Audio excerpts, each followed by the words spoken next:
Nice to catch up for the weekly chat ahead of the weekend's game. First port of call, I suppose, has got to be update on the injuries. We were waiting for Tom Booth to come out of the hospital and then updates on the other players as well. Yeah, obviously Boothie took a heavy bang, didn't he?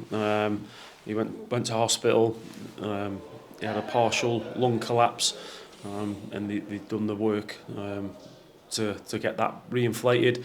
But the good news is, by all accounts, by the doctor, probably next week he'll be doing some stuff out on the grass again. Probably not full training, but be back out on the grass. So that's a positive. It's obviously not for him because of the injury he's taken, but we'll do everything right. We'll make sure he's looked after, because obviously it's a serious injury. It's amazing what these doctors can do and the nurses can do now. So touch wood, it's not too long. Charlie Finney is obviously progressing with his after his operation. We're just trying to build up the strength in and around that area, because obviously he's lost a lot of strength in that area. Joel Taberner, they've been introducing extra things this week to see what type of reaction he gets, and then they'll be upping that again next week. It'll be more football based on the grass, not with the team but with the sports science. To see if he can go on again to the next stage, but again we're trying to do everything right, not to rush him back, because he's going to be important, like Charlie is, to the run into the end of the season. Zach Williams is seeing a specialist on Friday with his ankle.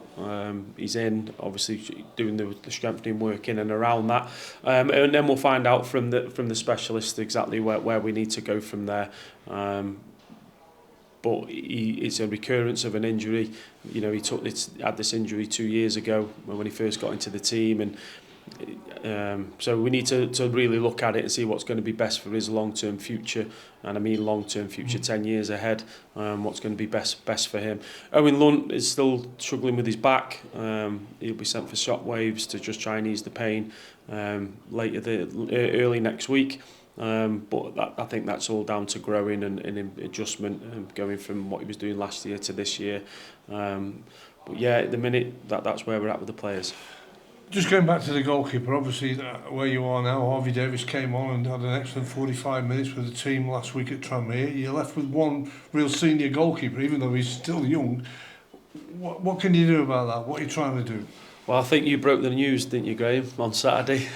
So I've been well, told. I can't believe that. I'll tell you what, give me your pound, I'll put your lottery tickets on.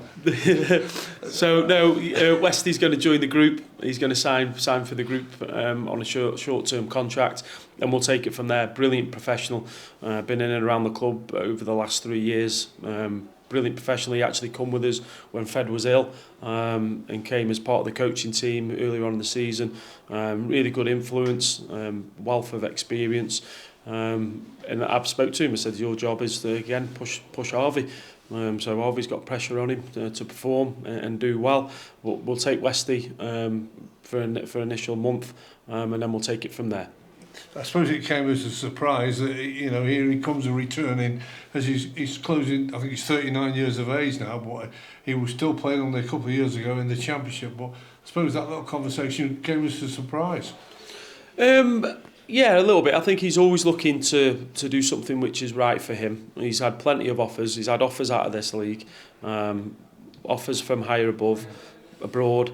But he's always looking, you know, he wasn't, I'm retired, I'm finished. You know, he's had a very good career, hasn't he? So I think whatever he was going to decide to do, if he, you know, he's obviously turned things down earlier on, it's got to be right for him and his family. He's been coming in here, keeping fit. Like I say, really good professional. Looks after himself, and he just feels like we've helped him in terms of doing the training, and by the way, he wants to play, so he feels that he's in good enough condition to play. Wealth of experience, so we're delighted to have him. It's that week gone by now since that transfer window was shut. You signed 2 players late on, and you signed 2 players early on. You got a general view now. I know you've got a couple of injuries, but a general view of that squad that you work with every day. Assessment of it now, are you happy with those options that you've got to take you between now and the end of the season for what you're aiming for? Excuse me. Yeah, we've got good options, and we've got players that can play in different positions, which is a real plus. Some real competition for places. throughout the squad. So we're really happy with the players that we have. We've got to get a couple a bit more up to speed.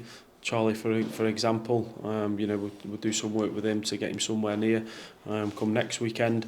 But we're delighted with what we've got. With the injuries being close to being returning, that'll only strengthen us again. So windows closed. If we weren't happy, there's nothing we could have done about it. But we're delighted with what we've got. Well, Crawley up next. That's who you're preparing for. You're looking to do the double.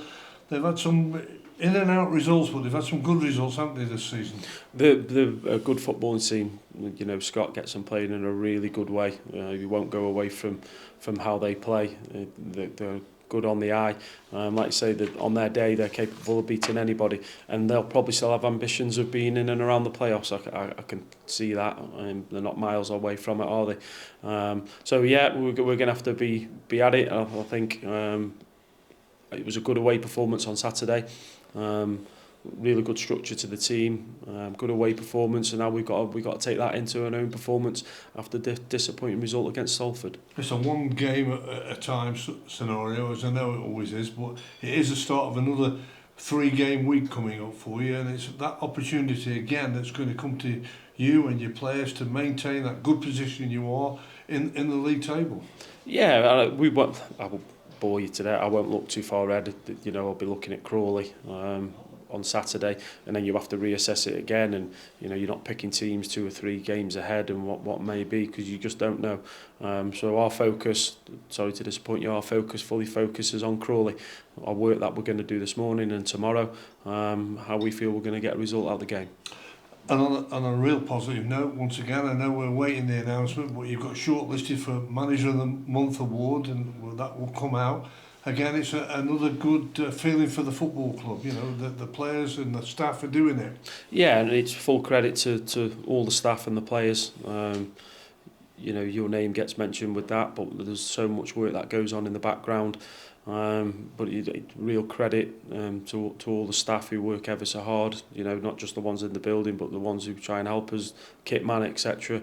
And the players, I think it just shows how well the players are doing, so they can take all the credit for that. Yeah, 4 out of 5 in January, coming off the back of what was not the best of December. So once again, it showed what you've been talking about. There's great application, attitude and commitment. Yeah, and I think throughout that December, particularly towards the Christmas period, I think, talking about character and stuff for the players, I think they showed that, because they shouldn't have actually been playing. So I think they showed that, and they want to do well. So it was a tough month, illnesses and injuries, but I think the character of the players trying to be out there on the pitch was just amazing. And like we said at the time, we weren't getting down, same messages, same way of how we want to try and play. If that looked like it sometimes, or it didn't on the pitch, again, down to what we had available. Sometimes we had, at one stage we had 2 scholars on the pitch, and then we just continue with that, and then players have come back, and their attitude and application is brilliant. It's a joy to come into work every day. It really is. In a strange way, they manage the training sessions themselves. We put them on, they set the standards, they set the tempo. Some of them know what they can do and can't do. So we're in a good place, but we need some positive results as well.